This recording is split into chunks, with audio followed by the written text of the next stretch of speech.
What's up, everybody? This is Fred Richani of TSC News right here on MNN2. We are happy to bring you part 2 of our interview with actor, fighter, wrestler, author, and mocapper Paul Lazenby. He's going to talk about everything going on in pro wrestling, the hot button topics, plus his own career, working with The Miz in the Marine series, doing Gears of War, writing When We Were Bouncers, and much, much more. But before that, a follow-up on a major story we talked about a few weeks ago, Ring of Honor and WWE. It was originally reported by ProWrestlingSheet.com that Ring of Honor could be purchased by WWE. WWE was in talks with Sinclair Broadcast Group, SBG, the parent company of ROH, but according to WrestlingObserver.com, it looks like those talks are dead. Now, WWE could license Ring of Honor footage for the network, which would make sense because they have a very popular streaming service. But at the moment, it looks like ROH is safe. And I, for one, am very, very happy about that. You might ask why. Well, more competition breeds more innovation, breeds more creativity, and it allows these guys and girls that bust their butts for our entertainment to be able to have options. Options equal opportunity. Options equal more opportunity to make a living in professional wrestling. Nobody is ever going to confuse Ring of Honor with WCW of the past or NWA or even ECW. But it has served as a great proving ground for a lot of WWE's current superstars, including Daniel Bryan, Seth Rollins, Cesaro, Kevin Owens, Sami Zayn. The list goes on and on and on and on, and I am happy that Ring of Honor continues to go on as an independent promotion. Well, an independent promotion owned by a conglomerate.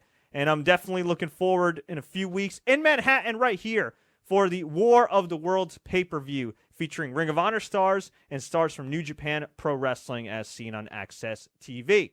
And somebody that knows a thing or two about going on and competition is Paul the Mauler Lazenby. So let's dive right back into our conversation about all the craziness in his career. And another tough guy you got to work with, I don't know if he's as tough as Steve Austin, but a tough guy in his own right, is The Miz, Mike Mizanin, who absolutely killed it in the build-up for WrestleMania 33. You worked with him, I believe, on the Marine 4. What was he like? He's a great dude, man. I really like Miz. He kind of, him and Steve both kind of rolled into Vancouver acting like the new guys. I remember Steve even saying that in as many words, but Miz too, where he didn't roll in like I'm the WWE superstar and everybody's going to take care of me. And he came in like, I want to learn all the names and faces and I want to be a part of this team. And again, just like with Steve, I don't think you will find anybody who's worked with Miz in Vancouver that has a bad word to say. I got to work with him twice actually, because we recently did an episode of Supernatural entitled To the Mat, where Miz came in as a special guest star, and I was had an acting role as a pro wrestler on that. So I'm always happy to see him back. He's such a great guy, and I think a very underrated talent too. Oh, absolutely. I feel like 2016 was really his year, and thus far in 2017, he's truly taking it up a notch. And I remember when you and I first started chatting and became friends, we talked about how, man, this guy Miz, he was on fire for a while, and then he kind of petered off. And the last couple of years, he's really regained his momentum and then some. Why do you think he's kind of had that fire lit under him again? I think he's a driven guy. You know, he was supposed to come in as a novelty. I don't even think he was supposed to be in-ring talent when he was first brought in. He was supposed to be the MTV reality show guy that we're going to use for a little bit of publicity and then future endeavor him. And the thing with Miz, he reminds me of Chris Jericho in this respect, is that the wheels in his head are always turning, and he's always trying to figure out a new angle. Okay, what can I do that's different? How can I continue to advance myself? How can I reinvent myself? How can I make myself different? How can I make progress? They never get comfortable. And when you put them in a hole, when you drag them back from the start line, when you present them with adversity, they don't seem to lose that mindset. You know, they're still, okay, well, now how do I dig myself out of this hole and get back to where I started and then start climbing again? His work ethic, Miz's work ethic has just been incredible. You know, he's constantly changed himself. He's constantly advanced himself. He's been very intelligent with the way he wrestles too. You know, wrestling fans will recall not too long ago the famous talking smack debate with Daniel Bryan, where he brought up the fact that he said, I don't wrestle like a coward. I wrestle in a way that allows me to stay uninjured and keep wrestling. And he's very much right. And the last couple of years, his storytelling in the ring, his psychology in the ring, have really come up several notches. And I believe one of the reasons for that, that he's advanced himself in that respect, is because, again, that lends itself to longevity. If you don't have to take 9,000 spectacular bumps in a match to keep people entertained, you're going to have a longer career and you're going to be in better shape at the end of it. So I just think he's got so much drive that he is going to succeed no matter who puts what obstacles in front of him. It might take him longer, but he's going to get there. And it also helps to have Maurice in your corner, who happens to be your wife. Yeah, and dude, again, another surprising individual. She presented the character of the snotty chick that doesn't have time for anybody who's not as good looking as her, and nothing could be further from the truth. She was up here working with him on. Actually, I worked with Miz on 3 movies because we worked on. What was it again? I forget what the movie is now. Didn't you do a Christmas movie with him? I did. What was it? Jingle All the... No, that was Larry the Cable Guy. I forget what it's called now. I was supposed to do a 4th one called Christmas Bounty, but I ended up getting recast at the very last second. But yeah, we did do a Christmas movie, and Maurice came out for that, and you could not have found a nicer person. She was so cool. Awesome, man. Speaking of cool, you play another cool guy. You actually do all of his crazy cool animations. We're talking about the legendary character in Gears of War, Marcus Fenix. You've been doing all kinds of motion capturing and stunts, not just for movies, but for video games for a long time. How'd you get hooked up with Gears of War? Gears of War came along because a good friend of mine, Rob Hader, who he's actually a World Stunt Award recipient for one of the most brutal car hits I've ever seen in my life. I have no idea how he didn't die. It was for I Love You, Beth Cooper. But Rob was brought on to coordinate Gears of War Ultimate when they decided to redo the first Gears of War and do it in Vancouver. So they asked Rob, because he knows all the local performers, to bring in some people for them to look at who might be suitable for certain roles. And I love to tell this story because Rob said he was watching footage of the characters to see who he wanted to bring in. And he looked at some footage of Marcus Fenix, and they just close up on his face. And Marcus is looking down and he goes, and right there, Rob goes, Lazenby. And that was pretty much it, man. They brought me in, and it ended up being an excellent fit. So that was Marcus Fenix. And I got to say, Gears of War 4 was TSC Gaming's #1 game of the year. I absolutely loved playing it. I wasn't a big Gears guy, actually, until you got cast as Marcus Fenix. And playing that game, I mean, I really see what the big fuss is all about. Did it take you a while to see what the fuss is all about? Like, did you go through the whole process, and then once the game came out, you were like, holy crap, this is crazy? Or did you understand the fan base of this massive franchise going into this project? Well, I picked up on how big it was pretty quick. I mean, after I got the job, I'm not a gamer myself. I'm scared to get a gaming system because there are awesome games like Gears out there, and I know I'll just get addicted to them and never go outside. So I'm not really tapped into the gamer community as such. But when I got the job, I thought I got to be a professional. I'll get on YouTube and get online and find out about Gears. And very quickly realized this is a huge franchise. This is a massive, massive franchise. And that meant that I had a heavy, heavy responsibility to the millions of people who play Gears, because that whole franchise revolves around Marcus Fenix. He's the guy. And so it was very important to me to watch as much Gears footage as I could on YouTube and read up on Gears as much as I could and read up on Marcus as much as I could to make sure that I was doing justice to that character. And that's why it made me feel very good to be brought back for Gears of War 4 after Ultimate came out and know that I had done a decent job and I had done justice to the character for all the gearheads around the world. Now, last time I checked, I think the very first video game credit you had, if I'm not mistaken, it was Def Jam Vendetta? No, it was Marvel Nemesis Rise of the Imperfects. Wow. But that may have been released after Def Jam Vendetta. We shot Marvel Nemesis, I believe, in 2002. And, that was for a little over a decade. I was the in-house big guy for Electronic Arts, who have a giant complex in Burnaby, BC on the outskirts of Vancouver. That's thanks to my good buddy Ken Sia, who works in the motion capture department. We met socially. And then he recommended I be brought in for an audition for Marvel Nemesis. And then I ended up being their guy for any big dudes. And yeah, it was a real good run, a little over 10 years with EA.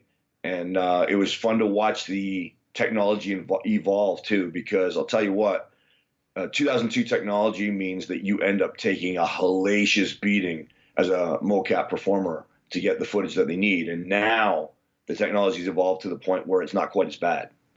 For those watching at home that aren't too sure of what goes into doing mocap, what's a day in the life of Paul Lazenby playing Marcus Fenix?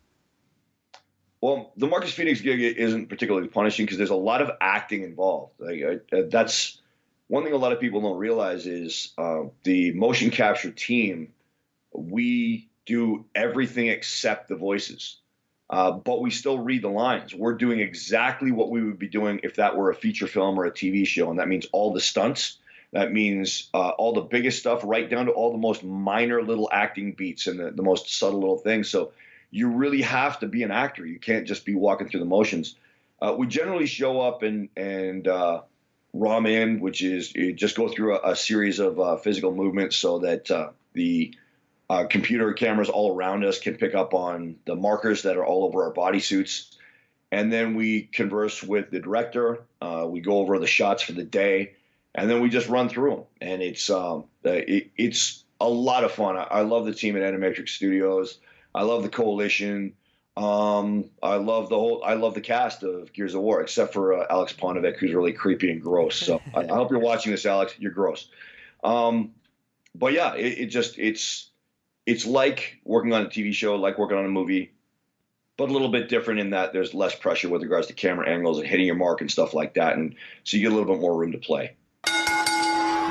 Man, that Paul Lazenby has pretty much done it all in the entertainment business. There's probably a few job titles I don't know about. We'll get to the final part of our Paul Lazenby interview later in the show. But unfortunately, I have to give an update on Scott. He's not here right now. Scott Anderson, the People's Podcaster, our resident fact checker. He had a little bit of a snafu with his tire.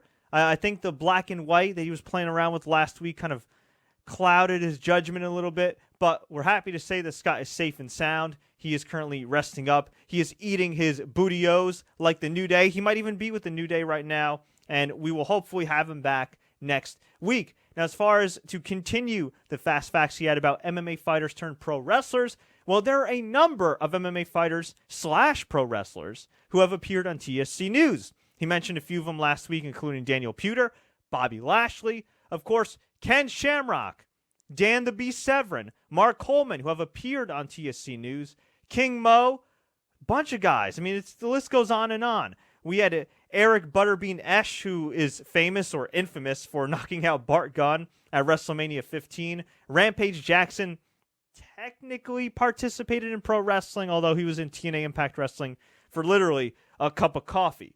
But since it is Throwback Thursday, I thought it'd be a nice trip down memory lane to take a look back at not one, but two of our memorable interviews with wrestlers turned fighters, or in the case of Bobby Lashley, a wrestler turned fighter, and in the case of King Mo, a fighter turned wrestler. Sort of. So let's check out our first throwback clip. This is a clip of myself interviewing Bobby Lashley back in 2014. At the time, he was the current Impact Wrestling World Heavyweight Champion, and how ironic, 3 years later, he is still reigning supreme as the Impact Wrestling World Champion, and in my humble opinion, one of the most underrated stars in the wrestling business. Fred Richani of TSC News here at Pro Wrestling Syndicate's All Fired Up. I am sitting alongside the jacked, the badass, the dominant Bobby Lashley, current TNA World Heavyweight Champion, also a Bellator MMA fighter, now 1-0 in Bellator MMA. Bobby, you've been on a hell of a run this year, man. How you feeling? I feel great.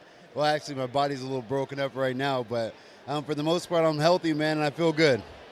You had a great performance at Bellator against Jason Burns, Kevin Burns, Monty Burns, whatever the hell his name is. You just totally destroyed him. Had a great match with Bobby Roode at No Surrender. What some people don't know is that match was taped before your fight, and you took a Roode bomb outside on the floor. How's your back feeling? Took a lot of rehab to get ready for that one. But, like I was saying before, I told him if I'm going to do both, I'm going to give 100% to each one of them. So even though I had a fight coming up in Bellator, I knew that match with Bobby Roode was important, so I wanted to give it all. So taking that bump was just part of the game. And how supportive has Viacom been with you? Because, they tried to do the pro wrestling thing with King Mo, didn't really work out, Rampage Tito. You're the one guy, for the first time in years in pro wrestling, that's successful in both. Yeah, I always thought that in order to do both, you have to be a pro wrestler first, because a pro wrestling fan doesn't embrace everyone. So you actually have to be in pro wrestling first. A pro wrestler going to MMA, that can happen. MMA going to pro wrestling, that's going to be a hard task to accomplish. There are some guys that have the personality and everything that we can bring over, but for the most part, has to be a wrestler. And I always told him I'm the man. So, hey, I'm going to try to win both titles and keep them. Former Strikeforce champ King Lawal. How you doing, King? Man, I'm chilling, man. You call me an OG? I'm more like a BG, dog. I'm new. I'm a baby gangster up in here. Okay, you can expect me to look good, smell good, good ring entrance, girls that look good that's on beat, a nice knockout, a great speech, probably something funny, maybe a funny dance, and for me to be holding that big check right there, you know what I'm saying, 100 grand, you know what I'm saying? You expect that, and then you expect me to do the same thing in Impact Wrestling. I'm going to do it both. I'm going to be a one-man tag team champion. There's been a lot of kings in pro wrestling, though. King Harley Race, the Macho King Randy Savage, one of your all-time favorites, King Booker. In your opinion, besides yourself, who is the greatest king of all time in combat sports?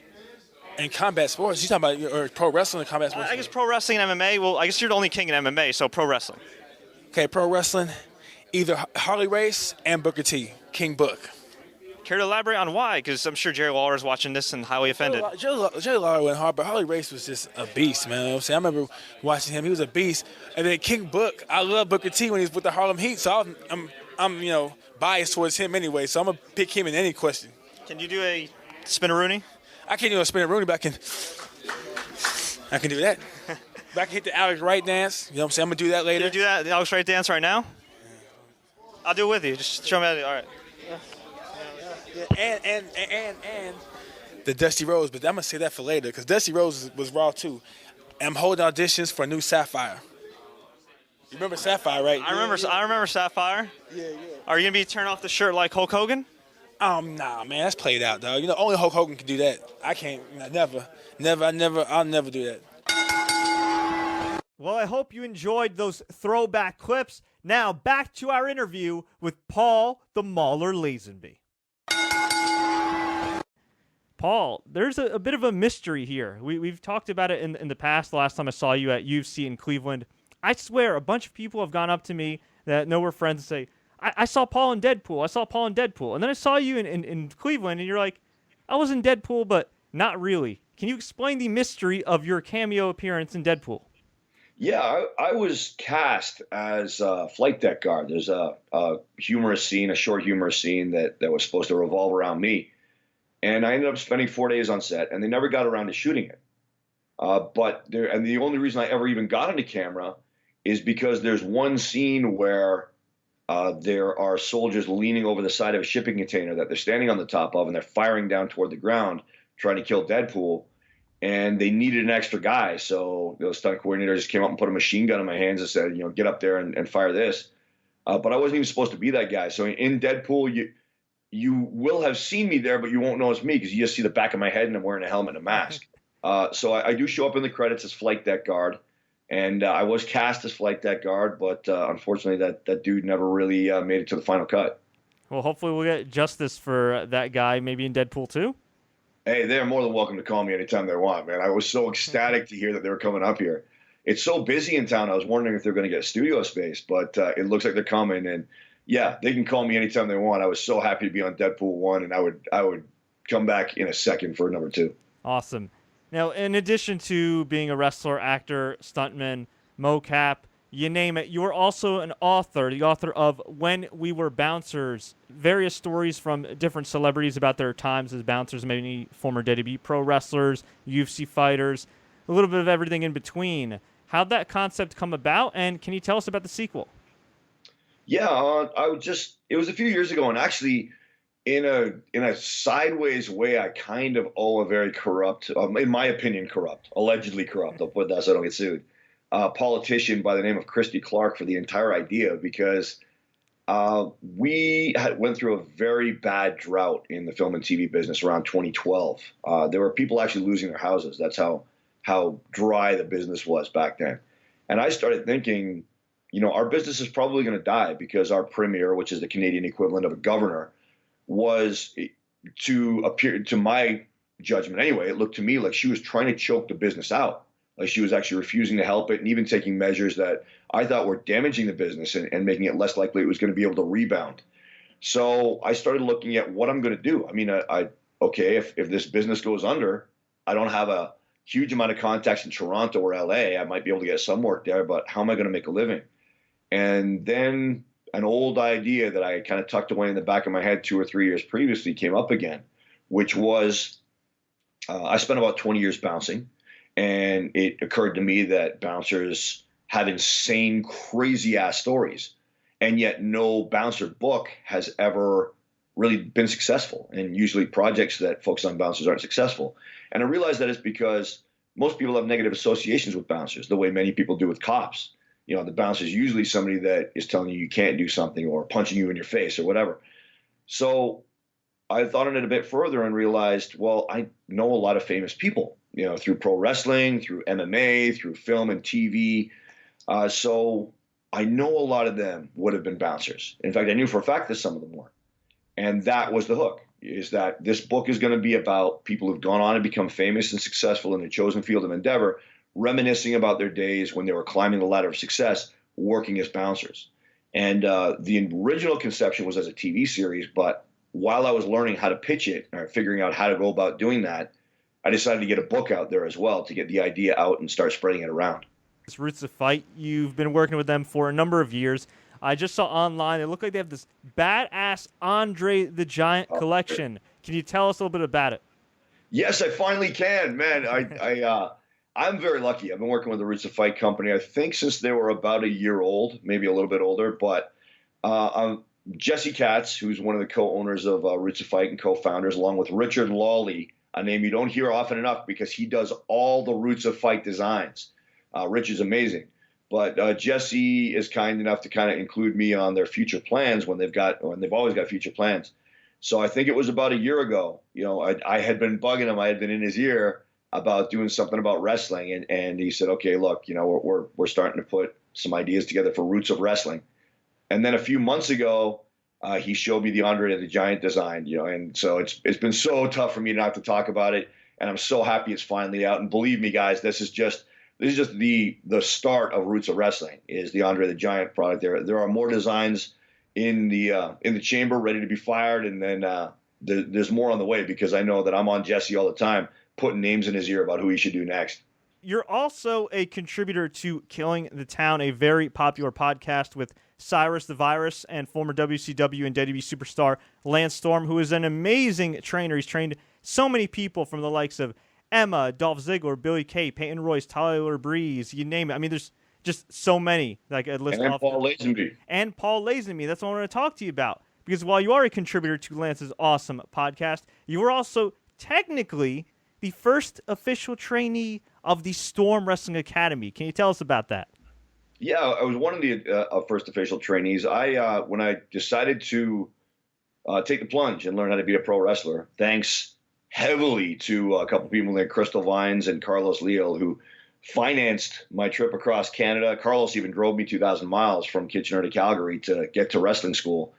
But when I got there, you know, I had signed up for the Hart Brothers Pro Wrestling Camp in Calgary. And that year, the instructors were two guys who had taken the previous year's course, which means they were still within their rookie year. But lucky for me, they both ended up being extremely quick studies. And that, of course, was Lance Storm, and his assistant was Chris Jericho. Wow. So that was my induction into the world of pro wrestling, was training with those two guys. And I'm very proud to say that I was a graduate, and I believe the top student of the first class that Lance Storm ever taught. This is a bit of a loaded question, but I'm going to ask it anyway. Is Roman Reigns the guy? Well, he is because the company wants him to be. You know, that's a good example right there. Is I think if Roman Reigns came up in the Attitude Era, he would be in much better stead with the wrestling fans. But because there's no viable competition now, WWE could afford to go, well, we'll do what we want to do with Roman. We're not going to listen to the fans as such, and they'll take him. You know, when the fans wanted him pushed, he wasn't getting pushed. And then they decided, okay, well, now we're going to push him, and they're cramming him down his throat after the fans stopped liking him. And then they were giving him horrible stuff, the scripted promos that he had to do.